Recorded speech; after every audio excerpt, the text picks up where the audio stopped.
Hello aspirants, इस video के माध्यम से हम आपके लिए हाल ही में कंडक्टेड एचएएस के प्रीलिम्स के क्वेश्चंस का एनालिसिस लेके आ रहे हैं।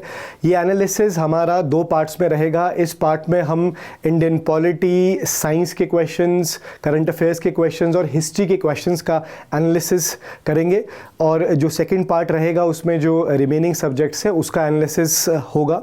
तो चलिए हम शुरू करते हैं करंट अफेयर के एनालिसिस से। नेक्स्ट अब हम करंट अफेयर का एनालिसिस करेंगे।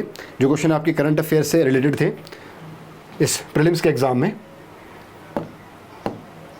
तो क्वेश्चन था according to latest air quality, this is quality, air quality report 2024,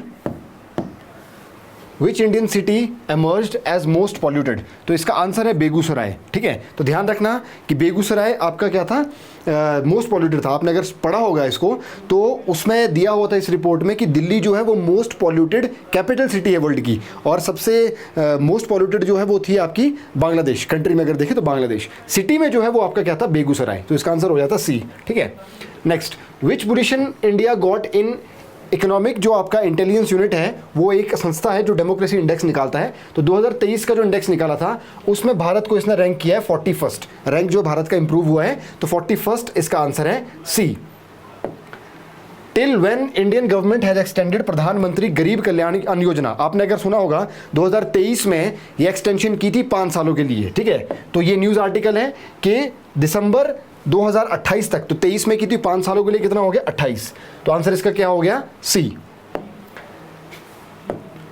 गिर national park was established in, ये 1975 में हुआ था। देखो, तो ये हमने करंट अफेयर में क्यों डाला हुआ है, हालांकि ये ज्योग्राफी एनवायरनमेंट का क्वेश्चन है, बट हाल ही में करंट अफेयर्स में एक से सूचना ऐप जो है वो लॉन्च की थी गुजरात ने। ठीक है, तो उसके कॉन्टेक्स्ट में ये क्वेश्चन पूछा गया था कि भाई 1975 जो है वो गिर नेशनल पार्क आपका बना हुआ है। वाइल्ड लाइफ सेंचुरी पहले बन गया था, नेशनल पार्क डिक्लेयर हुआ है 75 में। C, who among the following has been selected for Bob Jones award, highest honour of US golf association. तो हाईएस्ट ऑनर कहीं ना कहीं यूएस गोल्फ एसोसिएशन का है ये जो अवार्ड है बॉब जोन्स, तो वो मिला है टाइगर वुड्स को। तो इसका आंसर हो गया है ए। ठीक है, टाइगर वुड्स आपको पता है नामी गामी हस्ती है गोल्फ की। स्टेटमेंट, राम मंदिर इज डिजाइंड इन मारू गुज्जर सब स्टाइल। राम मंदिर is designed by the Sompur family of Ahmedabad. तो आपको सबको पता होगा कि राम मंदिर बड़ा न्यूज में था, आपका जनवरी में इनॉग्रेशन हुआ है उसका, है ना। तो अहमदाबाद की सोमपुर फैमिली जो है उन्होंने इसको डिजाइन किया हुआ है। 1988 में ही डिजाइन आपका कर दिया गया था इसको, इस फैमिली द्वारा। तो अभी इसको पर्टिकुलरली बनाया गया है राम मंदिर को। तो ये स्टेटमेंट हो गई आपकी सही। ठीक है, फर्स्ट स्टेटमेंट है कि ये मारू गुज्जर शैली में बना हुआ है। तो यहां बच्चों को क्या लगा कि भाई नगर शैली में बना हुआ, नगाड़ा शैली में बना है, बिल्कुल सही है। लेकिन नगाड़ा शैली का एक सब टाइप माना जाता है मारू गुज्जर स्टाइल को। मारू गुज्जर नाम कहां से है, मारू देश जो है राजस्थान को बोलते थे, वहां से आया है। ठीक है, और दूसरा जो है गुज्जर, ये आया है आपका गुजरात से, ये गुजरात से कहीं ना कहीं नाम आया है। तो ध्यान रखना कि ये महागुज्जर और महामारू, ये दोनों शैली को मिक्स करके जब आपका बनता है तो क्या बनता है, मारू गुज्जर। सोलंकी डायनेस्टी जो है, चालुक्यास जो है आपके गुजरात और राजस्थान में जिसने रूल किया है 11 से 13 सेंचुरी के लिए, उन्होंने पर्टिकुलरली इस डिजाइन को प्रमोट किया था। तो ध्यान रखना ये दोनों स्टेटमेंट क्या हो जाती है, सही। तो आंसर क्या हो गया इसका, both statement are correct, A. As of December 2023, 1.3 crore candidates has received training under Pradhan Mantri Kaushal विकास योजना। ठीक है, तो ये स्टेटमेंट। और दूसरी, out of these candidates 60 lakh को जो है प्लेसमेंट मिली है। तो ये आप देख सकते हैं कि पीआईबी का डेटा है कि अभी तक जो है 1.4 करोड़ को आपका क्या मिला है, ट्रेनिंग मिली है प्रधानमंत्री कौशल विकास योजना में, और 42% कैंडिडेट प्लेस हो गए। इसका मतलब 24.39 लाख कैंडिडेट जो प्लेस हो गए हैं। तो इसका मतलब क्या हुआ, यहां 24.39 है और यहां पर 1.4 करोड़ है। तो दोनों स्टेटमेंट आपकी क्या होगी, इनकरेक्ट। आंसर हो गया बी। ठीक है, next, volume of e way bill generation in India continues to grow steadily. और दूसरा, rail freight traffic and port cargo traffic are growing at healthy pace. देखो, दोनों ही जनरलाइज स्टेटमेंट हैं, बट यहां पर अगर आप डेटा चेक करोगे, गूगल पे आप डेटा चेक करोगे तो आपको डिस्क्रिपेंसीज मिलेंगी। आपको लगेगा कि भाई जो ई वे बिल का जो डेटा है वो ऊपर नीचे फ्लक्चुएट हो रहा है, but according to your this years Indian economic review जो जनवरी 2024 में लॉन्च हुआ है, ये दोनों ही स्टेटमेंट सही है। उसमें लिखा हुआ है, जो डिपार्टमेंट ऑफ इकोनॉमिक अफेयर्स के द्वारा निकाला गया है। Volume of e way bill generation continues to grow steadily and rail freight traffic and port cargo traffic are growing in a healthy pace. तो इसका आंसर क्या हो गया, दोनों ही स्टेटमेंट आपकी करेक्ट हो गई है, ठीक है। Next, arrange the following Indian cricketers completing 1000 run from youngest in age to eldest in age. अब देखो चीजें क्या है, यहां पर 4 नाम दे रखे हैं, यशस्वी जायसवाल, रवि शास्त्री, सचिन तेंदुलकर, कपिल देव, ठीक है। अब देखो इसका आंसर जो है वो बन रहा है सचिन तेंदुलकर से, ठीक है। तो सचिन तेंदुलकर पहले आ रहे हैं, फिर कपिल देव आ रहे हैं, फिर रवि शास्त्री, फिर यशस्वी जायसवाल। हालांकि यहां पर क्या है कि चीजें क्या है कि आपको फॉर्मेट नहीं दे रखा है, ठीक है। जो मैंने आपको बताया है ये टेस्ट फॉर्मेट का है, तो टेस्ट फॉर्मेट जो है पर्टिकुलरली वो आपका पहले वही आपका प्रचलन में था कहीं ना कहीं ज़्यादा, ठीक है। तो टेस्ट फॉर्मेट जो है वही ज़्यादा खेले जाते हैं। तो टेस्ट फॉर्मेट से अगर हम निकालें इसका आंसर, तो इसका आंसर आता है 3, 4, 2, 1 सचिन तेंदुलकर से। तो आपके अभी जो आपके यंगेस्ट बने हैं तो वो कौन है, आपके यशस्वी जायसवाल, ठीक है। Arrange the following national days in chronological order according to their occurrence. तो यहाँ पर जैसे मैंने आपको यहाँ पर लिखा हुआ नेशनल यूथ डे, आपका आपने सुना होगा कि स्वामी विवेकानंद की जन्म पर मनाया जाता है, बर्थ डे पर मनाया जाता है 12 जनवरी को। तो इसी से आंसर निकल रहा था आपका 12 जनवरी। यहाँ पर देखो 3 ऑप्शन सबसे पहले कहाँ पर है, यहाँ पर है, तो इसका आंसर आ गया सी, ठीक है। सी हो गया इसका, पहले ये है, फिर साइंस डे है, फिर नेशनल एनर्जी कंजर्वेशन डे है, और लास्ट में मैथमेटिक्स डे है 22 दिसंबर को, ठीक है। Arrange the following chronological order according to global summit 2024। ध्यान रखना 2024 पूछा हुआ है, ठीक है, 23 नहीं है। तो G20 जो है 23 में भारत में होस्ट हुई थी आपकी, पर अभी जो है वो होनी है, ठीक है। तो G20 जो है वो सबसे एंड में होनी है अभी नवंबर में, और ये भी आपका बायोलॉजिकल डाइवर्सिटी भी काइंड ऑफ नवंबर में ही है। G7 आपने सुना ही होगा कि आजकल आपके मोदी जी इटली गए थे, तो G7 चली हुई है। या WTO जो है उसका 13 मिनिस्टीरियल कॉन्फ्रेंस जो है वो हो चुका है, ठीक है। आई थिंक आपका फेब में आपका ये हुआ है, ठीक है। तो इसका आंसर बन गया 1, 2, 3, 4, ठीक है। In Japan cyclone is called, ये भी आपका ज्योग्राफी से क्वेश्चन है, लेकिन अगस्त के महीने में एक साइक्लोन आया था, उसका नाम है लैन, ठीक है। साइक्लोन मतलब वहां पे तो उसको टाइफून बोलते हैं। तो लैन जो है वो आपका जापान में आया था, तो वहां से ये क्वेश्चन आपका लग रहा है कि रिलेटेड है, तो ये हो गया टाइफून, ठीक है। Consider the following statement. Risa जो है ट्रेडिशनल ड्रेस असम की है, नहीं, ये आपकी कहां की है, त्रिपुरा की है। तो पहली स्टेटमेंट होगी गलत। National dolphin research centre was inaugurated at Patna. पहली बार भारत में ये आपका हुआ है। प्रोजेक्ट डॉल्फिन जो है 2021 में चलाया गया था, उसके तहत पटना यूनिवर्सिटी में है, यहाँ पर नेशनल डॉल्फिन रिसर्च सेंटर बनाया गया है। नेशनल एक्वेटिक एनिमल भी हमारा। Under water metro rail service has been inaugurated in Kolkata. Kolkata में 1984 में मेट्रो आ गई थी। अभी रिसेंटली क्या हुआ है आपका अंडरग्राउंड वहां पर पर्टिकुलरली क्या चलिए, मेट्रो चलिए, भारत की पहली। तो ये भी आपका करेक्ट हो गया। तो यहीं से आंसर निकल रहे हैं 2 और 3, 2 और 3 हो गया सी, ठीक है। और सैटेलाइट पेलोड सेंटर जो है ये आपका, वैसे अगर आपको वैसे ही बताऊं, ये आपका अहमदाबाद में आया था, आंध्र प्रदेश में नहीं आया था।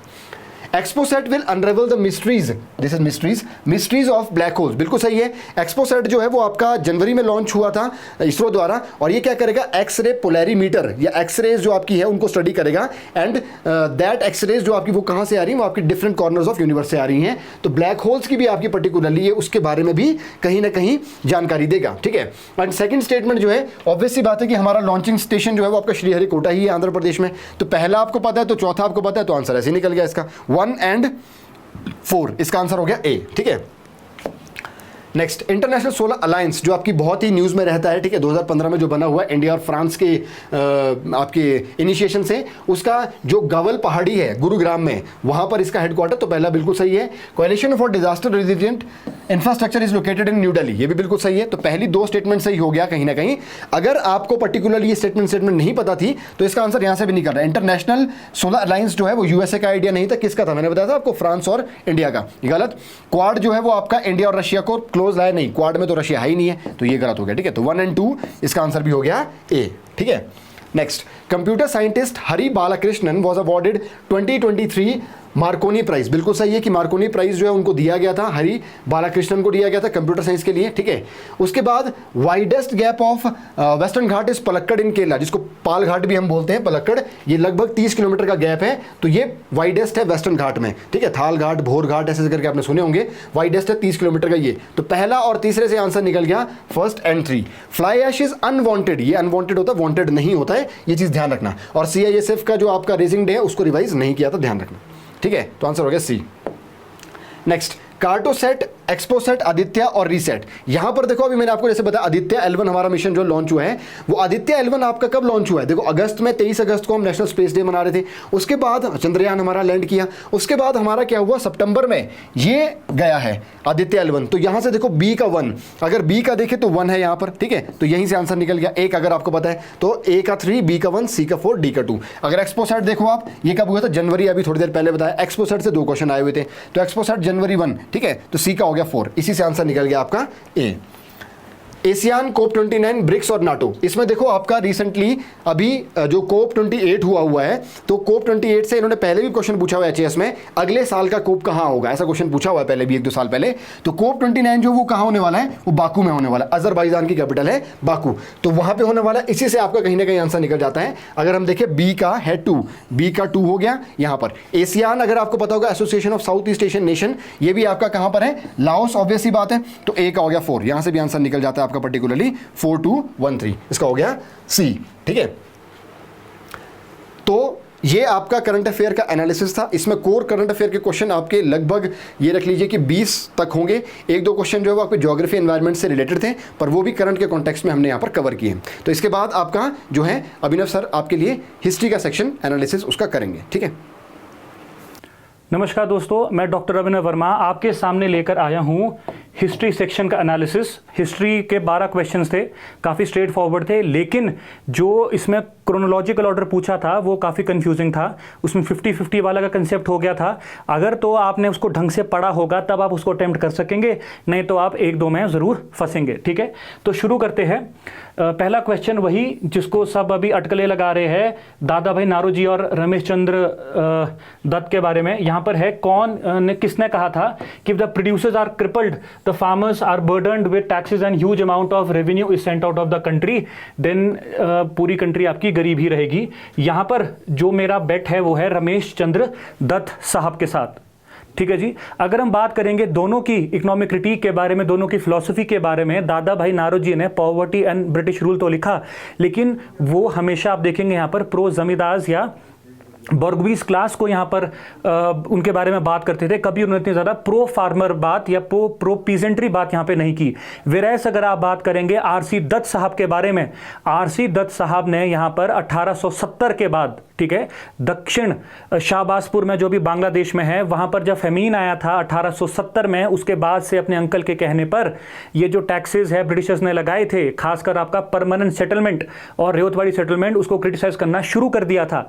तो उन्होंने यहाँ पर 2 काम किए थे। एक था आपका पीजेंट्री इन बंगाल आपका 1875 में, और दूसरा था आपका उनकी फेमस बुक जो थी आपकी फेमाइन्स इन इंडिया 1900 में। एक दूसरी बुक तो आपको पता ही है 1902 वाली, इसको आप कमेंट कर सकते हैं। तो इस बुक में उन्होंने ये यहाँ पर कमेंट किया था। बात यहाँ पर फिलॉसफी की है और उनके जो इकोनॉमिक क्रिटिक थे उनके, उनमें क्या डिफरेंस है। तो एक प्रो फार्मर थे आरसी दत्त अपने अंकल के कहने पर, दूसरे दादा भाई नारोजी हमारे कैसे थे आपके, थोड़ा बॉर्गवीज क्लास की तरफ ज़्यादा उनका रहता था इन, और ज़्यादातर वो जैसे सैलरीज वगैरह है उसको ही ज़्यादा वो ड्रेन ऑफ वेल्थ का कॉज यहाँ पर मानते थे। चलिए जी, नेक्स्ट है आपका गिवन 2 स्टेटमेंट्स है। The author of the book Pakistan और द पार्लियामेंट ऑफ इंडिया, इसका आंसर है आपका BR अम्बेडकर, ये ट्रू है। And the childhood name of Swami Ramakrishna Paramhansa was Gadadhar, ये भी आपका ट्रू स्टेटमेंट है। So your both the statements are true यहाँ पर। तो अगर आप देखेंगे यहाँ पर जो हमारे क्लास नोट्स वगैरह है वहाँ पर हमने इसको डिस्कस करके रखा है, वहाँ पे हमने बात की थी इसके बारे में, ठीक है जी। नेक्स्ट है आपका भारतीय Rashtriya Samajik Sammelan was founded by Swami Dayanand Saraswati in 1883 and Veda Samaj was established in 1867 at Karnataka. ये दोनों ही स्टेटमेंट यहाँ पे इनकरेक्ट है। देखेंगे जो हमारा भारतीय राष्ट्रीय सामाजिक सम्मेलन है, it was a pre cursor of your Indian National Congress, जो कि 1883 में आपका सेटअप हुआ था, जैसे आनंद मोहन बोस वगैरह इन लोगों ने इसको सेटअप करने में हेल्प की थी। इसका जो पहला सेशन है वो आपका मद्रास में हुआ था। उसी तरीके से जो वेदा समाज है इसको 1864 में मद्रास में सेटअप किया गया था। तो यहाँ पर जो दोनों ही यहाँ पे जो अकाउंट है वो आपके मद्रास में ही हुए हैं, मद्रास के ही है। और अगर आप देखेंगे ये स्वामी दयानंद सरस्वती का अकाउंट नहीं है, hence your both the statements are incorrect. इसका आंसर हो गया आपका बी। चलिए जी नेक्स्ट चलते हैं। Arrange these pre Congress associations in the chronological order.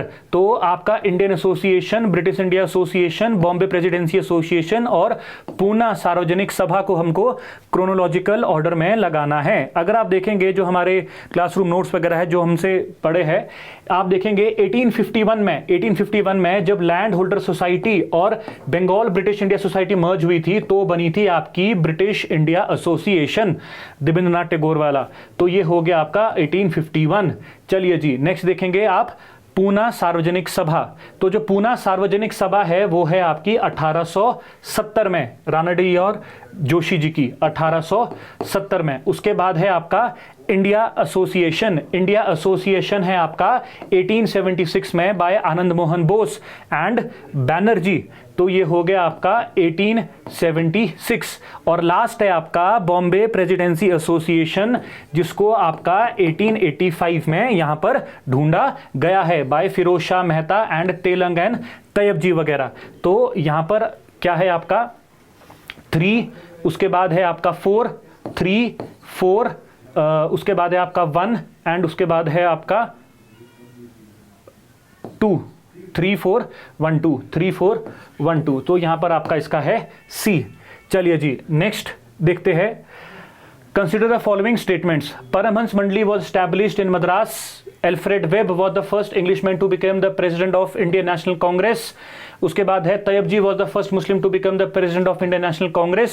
और इंडियन नेशनल कांग्रेस ने थर्ड राउंड टेबल कॉन्फ्रेंस में पार्टिसिपेट नहीं किया था। बहुत ही बेसिक स्टेटमेंट है और इसका आंसर है 3 and 4। 3 and 4 are correct. ये तो जी सबने ही पढ़ के रखा है। अगर आप देखेंगे हमारे नोट्स में जो परमहंस मंडली है, इट वॉज फाउंडेड इन 1849 इन महाराष्ट्र। ठीक है जी, इसमें पांडुरंग जी और दुर्गाराम जी इसके इंपॉर्टेंट फाउंडर्स है। उसके बाद है हमारी नेशनल कॉन्फ्रेंस, उसके बाद है हमारे कांग्रेस सेशंस। आप यहां पे देख सकते हैं हमारे क्लास नोट्स में, Tyabji became the first Muslim president of Congress 1887 के सेशन में। उसके बाद है हमारा नेक्स्ट 1888 के नेक्स्ट सेशन में George Yule became the first English president, ना कि हमारे एल्फ्रेड वेब। और तीसरा आप देखेंगे वाइसरॉय विलिंगडन के टाइम जब हमारी थर्ड राउंड टेबल कॉन्फ्रेंस हुई थी तो कांग्रेस ने उसको बॉयकॉट यहां पर किया था। So answer is your C, 3 and 4। चलिए जी, नेक्स्ट चलते हैं। In 1910 Allahabad session of Indian National Congress was वहां पे आपका जनमन धन पहली बार गाया गया था। ठीक है, उसके बाद है आपका स्वामी दयानंद सरस्वती ने पखंड खेदानी पटका जो फ्लैग है बेसिकली वो लहराया था।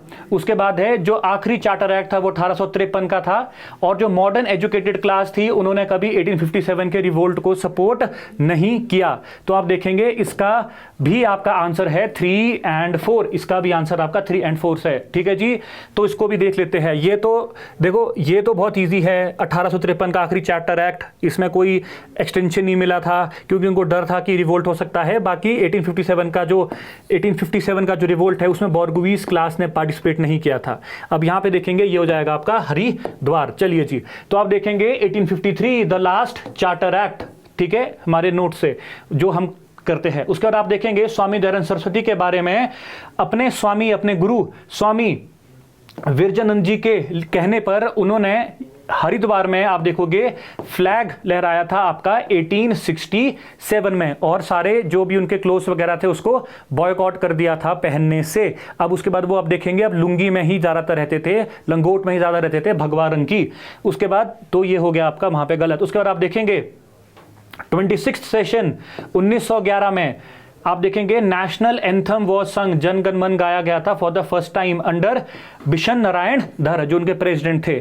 और लास्ट देखेंगे हमारा जो बोर्गुइस क्लास थी उन्होंने कभी भी 1857 के रिवोल्ट में पार्टिसिपेट नहीं किया क्योंकि उन लोगों को विश्वास था कि जो ये मॉडर्न सोसाइटी है, ठीक है, जो ये मॉडर्न सोसाइटी है, दे वर लाइक क्या, ये क्या थे, ये they were like they used to look like Indians but they used to think like Britishers. तो उनको लगता था कि जो रूढ़िवादीपन है, ये सती प्रथा, ये हमारा जो अर्ली चाइल्ड मैरिजेस है, उससे बाहर निकलने के लिए ब्रिटिशर्स का रहना यहाँ पर जरूरी है। तो to end the backwardness of country, British का रहना यहाँ पर जरूरी था। इसी सोच से बनी थी फिर आपकी मॉडरेट्स वाली कांग्रेस। फिर इससे आप देखेंगे उनको झटके पे झटके लगते रहे।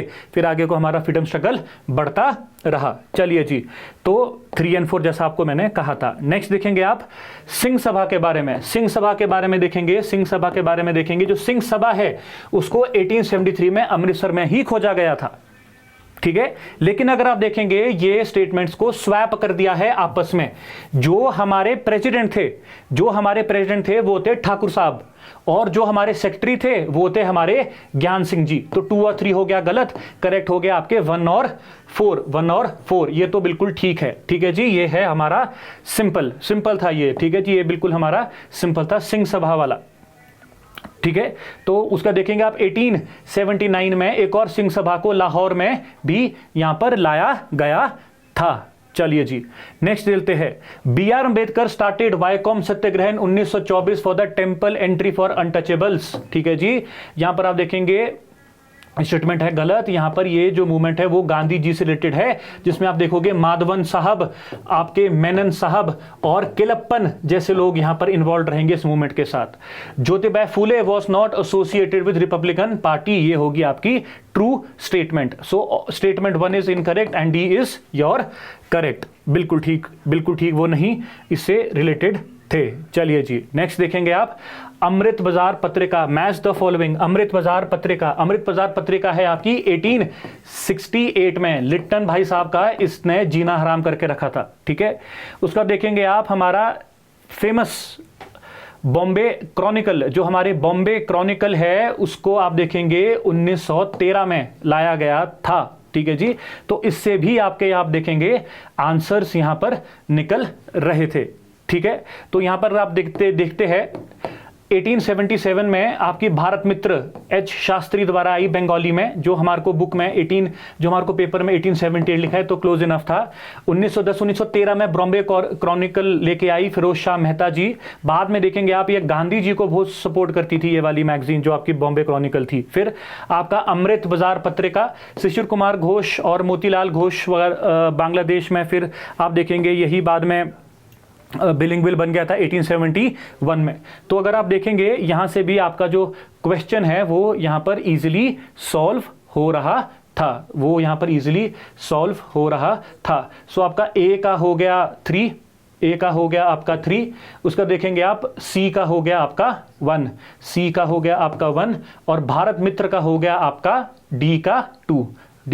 तो इसका आंसर हो गया आपका सी, ठीक है जी। तो मैं ये कहना चाह रहा था, अगर आपको अमृत बाजार पत्रिका और बॉम्बे क्रॉनिकल पता था, जो जनरली हम सबको पता होता है, फिर ये क्वेश्चन बहुत ज़्यादा ट्रिकी हो गया था, जो आपको मैं स्टार्टिंग में वीडियो के बाद बता रहा था।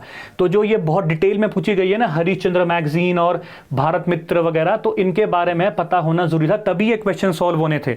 तो हिस्ट्री वाला सेक्शन जो क्रोनोलॉजी और मैच द फॉलोइंग से थोड़ा सा ट्रिकी आपको यहाँ पे देखने को मिला था। चलिए जी, नेक्स्ट देखते हैं पंजाब रियासती प्रजामंडल। अब देखो 1927 में all India state people conference हुई थी, तो उसके बाद सीधा सा एकदम से 1928 में क्या गठन हो गया था, पंजाब रियासती प्रजामंडल द्वारा। तो इसमें शिमला वगैरह तक का पूरा इसमें कंटेक्स्ट आपको देखने को मिलता है। सो ए का हो गया 3। उसके बाद देखिए अब कंफ्यूजन कहां रहेगी, कंफ्यूजन रहेगी सी और डी में, क्योंकि यहां पर ये नाम से क्या लगता है कि ये अंबेडकर साहब से रिलेटेड है। जो डिप्रेस्ड क्लासेस मिशन है वो अंबेडकर साहब से रिलेटेड नहीं है। ये आया है आपका 1906 में, डिप्रेस्ड क्लासेस मिशन आया है आपका 1906 में, ये आपने याद रखना है। और आपकी जो इंडिपेंडेंट लेबर पार्टी है, ये जो इंडिपेंडेंट लेबर पार्टी है ये आपकी अंबेडकर साहब की है 1936 की। तो 1936 की, डी का हो गया आपका 2।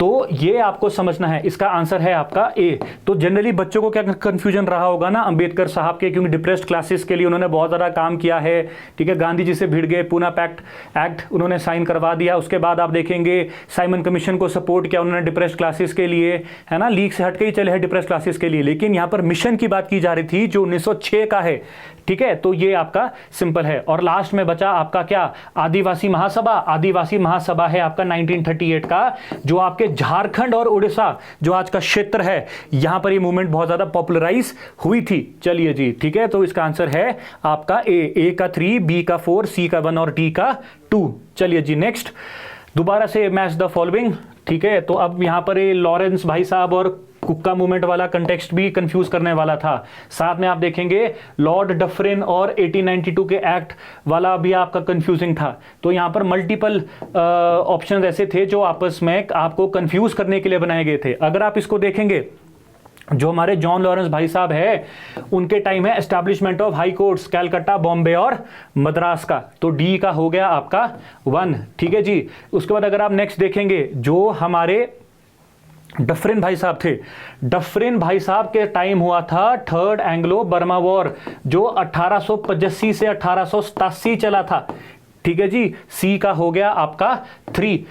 ठीक है, तो इसका आंसर तो डी है। लेकिन अगर आप देखेंगे उसके बाद आता है आपका लॉर्ड नॉर्थ ब्रूक। तो जो लॉर्ड नॉर्थ ब्रूक है, इनके टाइम 1870 में कौन सी मूवमेंट हुई थी?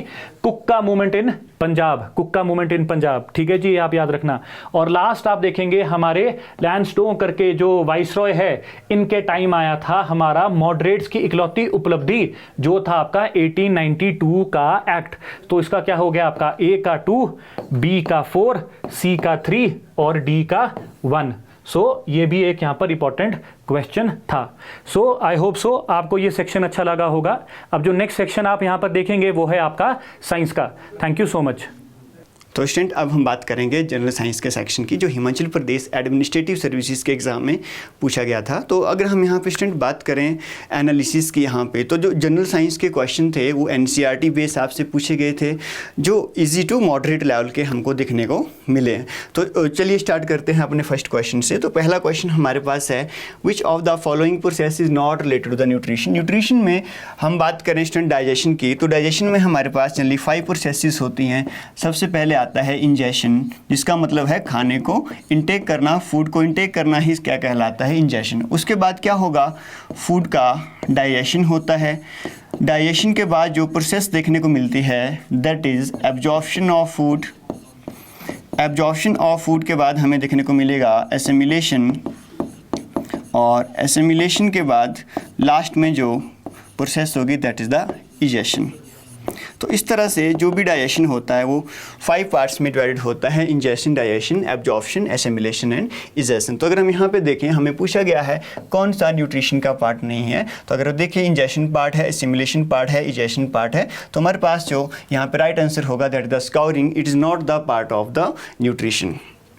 Our next question is, given below are the 2 statements। आपके सामने 2 स्टेटमेंट्स दे के रखी हैं। Statement 1, rusting of iron is a chemical change, लोहे का जंग लगना है केमिकल चेंज है, रासायनिक अभिक्रिया है। स्टेटमेंट 2 दे रखा है, process of depositing a layer of zinc on iron is called galvanisation. तो जब हम यहाँ पे रस्टिंग की बात करते हैं, जो आयरन है वो एयर और वाटर के साथ रिएक्ट करके क्या बनाता है? हमारे पास बनाता है फेरिक ऑक्साइड, Fe2O3.H2O, जिसको हम आयरन ऑक्साइड भी बोलते हैं। .XH2 हम यहाँ पे लेते हैं, Fe2O3.XH2O, that is the ferric oxide या फिर आयरन ऑक्साइड। इस सभी क्रिया में क्या होता है, जो वाटर के मॉलिक्यूल्स हैं वो यहाँ पे आयरन के साथ यहाँ पे ऐड हो जाएंगे। तो एक केमिकल अभिक्रिया है, एक केमिकल चेंज है हमारे पास यहाँ पे।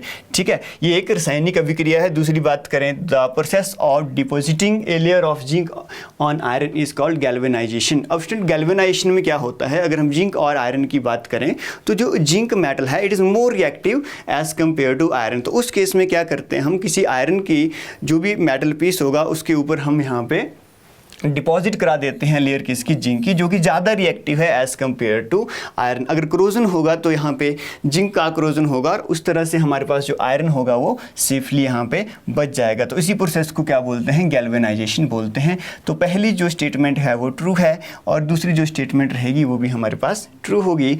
तो स्टेटमेंट 1 एंड 2 बोथ आर यहाँ पे करेक्ट होंगी यहाँ पे। Our next question is, process by which the heat comes to us from the sun is. So जब भी हम ट्रांसफ़र ऑफ हीट की बात करें ना, तो हीट ट्रांसफ़र मेनली 3 तरह से होता है। एक हमारे पास आता है कंडक्शन, दूसरा हमारे पास रहता है कन्वेक्शन, और थर्ड वन हमारे पास आता है रेडिएशन। ये जो हमारे पास कंडक्शन रहता है ये मेनली सॉलिड्स में रहता है। कन्वेक्शन की बात करें ये फ्लूइड्स में रहेगा। फ्लूइड्स में हमारे पास गैसेस भी आ जाता है, फ्लूइड्स में हमारे पास लिक्विड्स भी आ जाते हैं। और रही बात यहाँ पे रेडिएशंस की, रेडिएशन का मतलब हमारे पास क्या हुआ यहाँ पे इलेक्ट्रोमैग्नेटिक रेडिएशंस, जो कि सन के थ्रू हम यहाँ पे बात करते हैं। और जो रेडिएशन होता है it is the fastest mode of heat transfer also, ठीक है। जब सन की यहाँ पे बात करते हैं तो process by which heat comes from the sun, ये किसके थ्रू होती है, रेडिएशन के थ्रू होती है। तो हमारे पास जो आंसर रहेगा that is option B. Our next question is given below are two statements. Statement 1, upper jaw is an immovable joint. Statement 2, the cartilage are harder than bones. तो जब भी हम यहाँ पे बात करें स्टूडेंट्स अपर जॉ की, ठीक है, अगर हम यहाँ पे पूरे स्कल की बात करते हैं तो पूरे स्कल में हमारे पास सिर्फ एक ही पार्ट होता है स्कल का जो कि मूवेबल होता है, वो है हमारे पास मैंडिबल।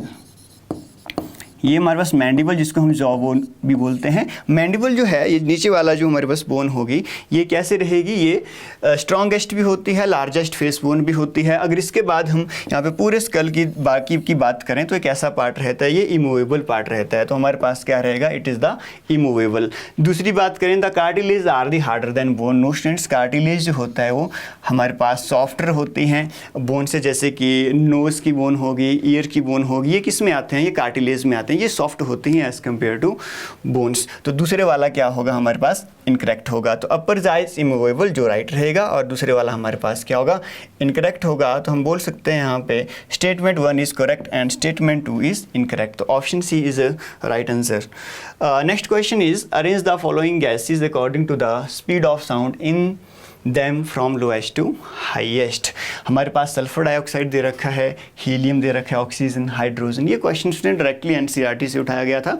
आप यहाँ पे देख सकते हो, जब हम यहाँ पे गैसेस की बात करते हैं, जब temperature around about 25 degree Celsius होता है तो उस केस में हाइड्रोजन की जो स्पीड होती है, हाइड्रोजन गैस में स्पीड होगी साउंड की, दैट इज़ द 1284 मीटर पर सेकेंड। हीलियम की बात करें तो 965, एयर 346, ऑक्सीजन 316, सल्फर डाइऑक्साइड की कितनी होती है 213। तो हमें पूछा गया था यहाँ पे in the from the lowest to highest, सबसे कम से सबसे ज़्यादा में देखना है। तो सबसे कम हमारे पास सल्फर डाइऑक्साइड में आएगी, उससे ज़्यादा देखेंगे तो हमारे पास ऑक्सीजन आ जाएगा, उसके बाद देखोगे हीलियम, और सबसे ज़्यादा जो है वो किस में आएगा, दैट इज़ द हाइड्रोजन। इसके अकॉर्डिंग अगर हम आंसर को देखें तो पहला हमारे पास क्या है, सल्फर डाइऑक्साइड, पहला सल्फर डाइऑक्साइड है, उसके बाद हमारे पास थर्ड ऑक्सीजन है, फिर हमारे पास हीलियम है, और लास्ट में जाके हाइड्रोजन है। तो इस तरह से जो ऑप्शन हमारे पास रहेगा यहाँ पे B, it is the right answer. Next question is consider the following statement. The innermost part of flower is called ovary. Leaf usually have lamina.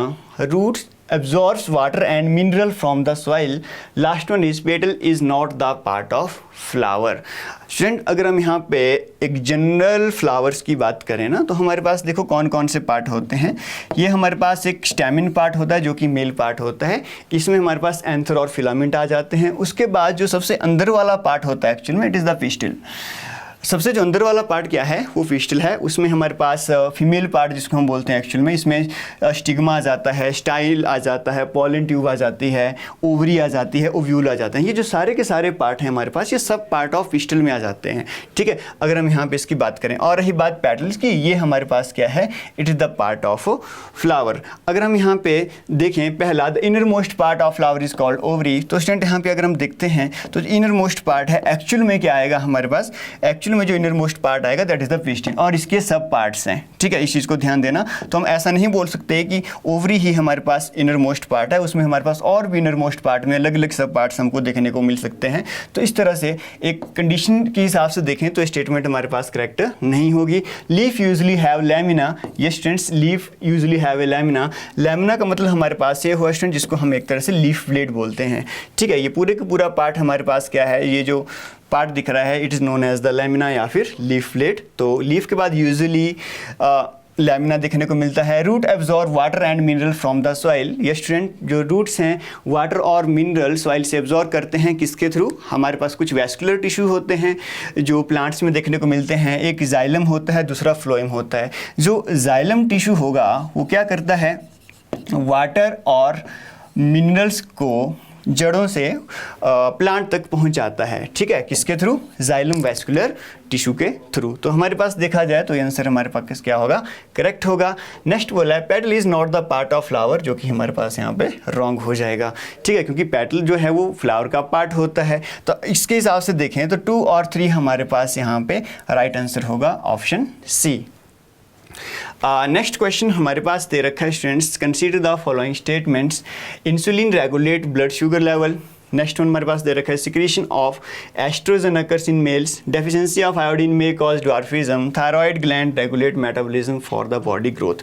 अगर हम यहाँ पे देखें स्टूडेंट्स, जो इंसुलिन है, इंसुलिन की बात करें तो यहाँ पे पेनक्रियाज की बात होती है, खासकर जो पेनक्रियाज है ये हमारे पास एक एंडोक्राइन ग्लैंड्स हैं, ठीक है। एंडोक्राइन ग्लैंड्स का काम यहाँ पे देखें तो उनका काम होता है हार्मोन्स को सिक्रीट करना। पर जो हमारे पास पेनक्रियास है ये मिक्स्ड ग्लैंड के अंदर आती है। जो हमारी पेनक्रियास है ये एक मिक्स्ड ग्लैंड है, ठीक है, ये एंडोक्राइन का काम भी करती है और एक्सोक्राइन ग्लैंड का काम भी करती है। तो जो पेनक्रियास का एंडोक्राइन फंक्शन है, ठीक है, उस केस में हम देखें तो हमारे पास पेनक्रियास में अल्फा, बीटा, गामा इस तरह से सेल देखने को मिलते हैं। उसमें एक सेल होता है बीटा सेल, ठीक है। बीटा सेल का काम क्या होता है? इंसुलिन हार्मोन को सिक्रीट करना। और इंसुलिन जो हार्मोन है वो क्या करता है? हमारे जो ब्लड में एक्स्ट्रा शुगर है उसको ग्लाइकोजन में कन्वर्ट करता है और वो बाद में फैट्स में कन्वर्ट होते हैं। तो एक तरह से वो क्या कर रहा है? ब्लड शुगर लेवल को कंट्रोल करता है। तो option 1 is the right answer. Secretion of oestrogen occur in males.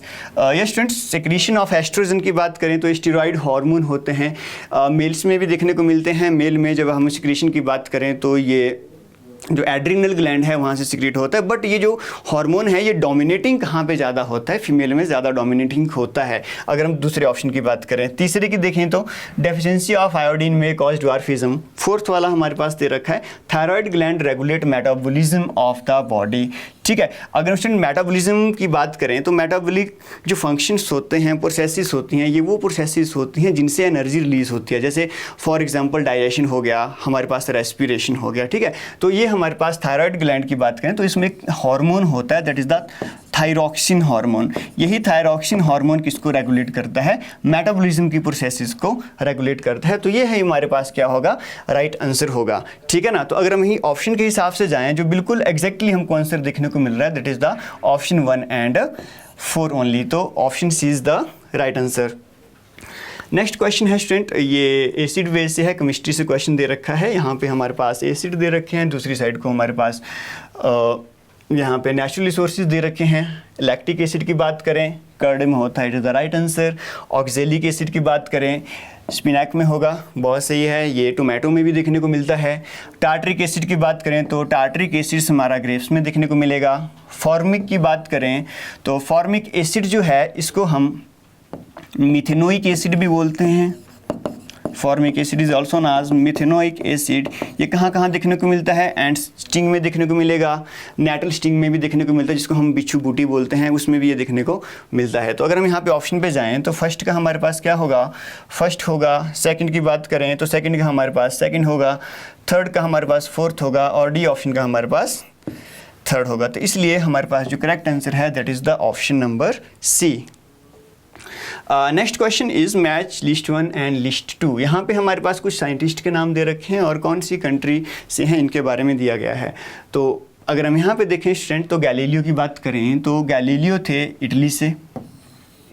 हम यहाँ पे देखें हर्ट्स थे जर्मनी। अगर रॉबिन वैरन की बात करें तो ये ऑस्ट्रेलिया के, और जो एडवर्ड जेनर है वो इंग्लैंड के हैं। तो यहाँ पे आप देखेंगे तो फर्स्ट का 3 आ रहा है, बी का देखेंगे तो फर्स्ट आ रहा है, सी का फोर्थ और डी का हमारे पास सेकंड। तो इस तरह से जो राइट आंसर रहेगा that is option A. Polity की अगर हम बात करें तो पॉलिटी के टोटल 8 क्वेश्चंस हमें देखने को मिले थे। आइए एक एक करके उनके एनालिसिस करते हैं। तो अगर हम पहला क्वेश्चन देखें पॉलिटी से तो इसमें स्टेटमेंट्स आपसे पूछी गई थी। जैसे कि आप देख पा रहे हैं इसमें 4 स्टेटमेंट्स थी जिसमें अगर हम सीधा आंसर पे आए तो फर्स्ट और थर्ड स्टेटमेंट करेक्ट थी, जिसमें constitution amendment bill can be introduced in any of the house of the parliament, exactly ये बिल्कुल सही स्टेटमेंट है। सेकंड में amendment in the 7th schedule requires the ratification by the legislatures of not less than half of the states. यहाँ पे article 368 का reference है और ये भी बिल्कुल सही स्टेटमेंट है, तो इसका आंसर जो रहेगा वो रहेगा 1 and 3। चलिए सेकंड क्वेश्चन को अगर हम देखें तो इसमें which of the following statement are correct in relation to this in RTI, that is right to information act. तो देखेंगे आप, ये बहुत महत्वपूर्ण कानून है हमारे देश में, 2005 में जो आया था।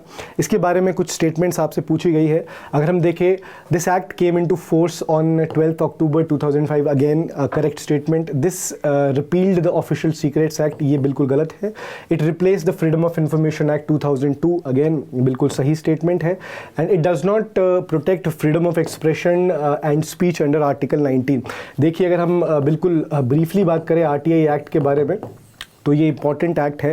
देखिए, right to information act Bharat में ना केवल एक लीगल राइट है बट कॉन्स्टिट्यूशनल राइट भी है। कॉन्स्टिट्यूशनल राइट ये under article 19 clause 1 sub clause A है, जिसमें जुडिशियल इंटरप्रिटेशन के थ्रू, यानी जुडिशरी ने इसको एक मीनिंग देते हुए आर्टिकल 19 क्लॉज 1 सब क्लॉज ए में ऐड किया था। पर यहाँ पे कंटेक्स्ट पूछा गया है RTI का, तो दिस स्टेटमेंट इज़ इनकरेक्ट है ना। अगर हम देखें राइट, तो आई मीन करेक्ट, ये करेक्ट है बिल्कुल, क्योंकि RTI एक्ट प्रोटेक्ट नहीं करता है राइट आर्टिकल 19 को। आर्टिकल 19 में जो आप देखेंगे RTI के बारे में रेफरेंस है, बट वो जुडिशरी ने कहा है राइट। बट यहाँ पे अगर हम एक्ट की बात करें तो ऐसी कोई प्रोटेक्शन यहाँ पे नहीं है। अगेन सही स्टेटमेंट है, तो इसका सही जो आंसर है वो है स्टेटमेंट नंबर 3, 4 and 1, वो करेक्ट है राइट। चलिए नेक्स्ट क्वेश्चन हम देखते हैं। अगेन स्टेटमेंट बेस्ड क्वेश्चन है। Finance minister is final authority to decide whether a bill is money bill और नॉट, ये एब्सोल्युटली गलत चीज़ है राइट। फाइनेंस मिनिस्टर की जगह आप देखेंगे speaker has this authority. Second हम देखते हैं, सेकंड स्टेटमेंट आपकी है, in India system of dyarchy was introduced by government of India act 1935 during British period. Again ये भी एक गलत स्टेटमेंट है राइट, क्योंकि डायरकी जो है, जिसको डबल रूल भी कहते हैं, वो इंट्रोड्यूस हुआ था गवर्नमेंट ऑफ इंडिया एक्ट 1919 के प्रोविजंस के अंडर। हाँ, डायरकी पहले प्रोविंसेस में हुआ करता था, फिर डायरकी को प्रोविंसेस में अबॉलिश करके डायरकी को सेंटर में शुरू किया गया था 1935 से। बट आपसे पूछा गया है कि ओवरऑल डायरकी कब स्टार्ट हुआ था, तो इसका answer government of India act 1919 रहेगा। तो ये दोनों ही स्टेटमेंट आपकी इनकरेक्ट हो जाती है। नेक्स्ट स्टेटमेंट हम देखते हैं, there is no mention of the no confidence motion in the constitution of India. Again yes, बिल्कुल सही। No confidence motion is a kind of motion right which can be introduced only in लोक सभा, and there is no mention of this, इसका कोई mention नहीं है संविधान में। संविधान में अगर आप देखेंगे नो कॉन्फिडेंस मोशन का किसी भी आर्टिकल में जिक्र नहीं हुआ है। रादर रूल्स ऑफ प्रोसीजर जो होते हैं लोकसभा के रूल्स ऑफ प्रोसीजर, उसमें आपको मेंशन ज़रूर देखने को मेंशन होगा। नो कॉन्फिडेंस मोशन वहाँ पे मेंशन है, बट कॉन्स्टिट्यूशन में नहीं है। तो ये बिल्कुल सही स्टेटमेंट है। दूसरी, motion of no confidence can be introduced in any of the house, नहीं, मैंने आपको अभी बताया लोकसभा में इंट्रोड्यूस हो सकता है। तीसरी statement, a money bill can be tabled in either house of the parliament. Again ये बिल्कुल ही बेसिक सी स्टेटमेंट्स यहाँ पे आपसे पूछी गई है, ये भी बिल्कुल गलत है राइट, क्योंकि मनी बिल को केवल लोकसभा में ही इंट्रोड्यूस किया जाता है। फोर्थ स्टेटमेंट देखते हैं, the president can not return a money bill to the Lok Sabha for reconsideration. Again ये बिल्कुल सही स्टेटमेंट है, तो इसका आंसर आपका 1 and 4 रहेगा करेक्ट स्टेटमेंट के लिए। नेक्स्ट क्वेश्चन हम देखते हैं, again statement based, which of the following are included in the original jurisdiction of the supreme court right. So jurisdiction supreme court की पूछी गई है, that is in article number 131। इसमें देखते हैं डिस्प्यूट, यानी जो सुप्रीम कोर्ट है वो कौन से केसेस को ले सकता है। सिर्फ supreme court has the authority to take those cases. ऐसे केसेस है जैसे फर्स्ट स्टेटमेंट है, dispute between government of India and one और मोर स्टेट। अगेन बिल्कुल सही statement.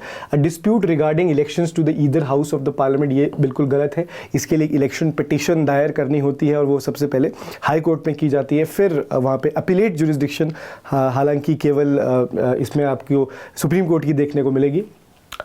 Third is a dispute between government of India and union territory. Again गलत। A dispute between 2 और more states right. देखिए the point is, अगर हम article जो ये स्टेटमेंट 3 है इसको देखें तो ये थोड़ा सा कंट्रोवर्शियल स्टेटमेंट भी यहाँ पे हम मान सकते हैं इसको।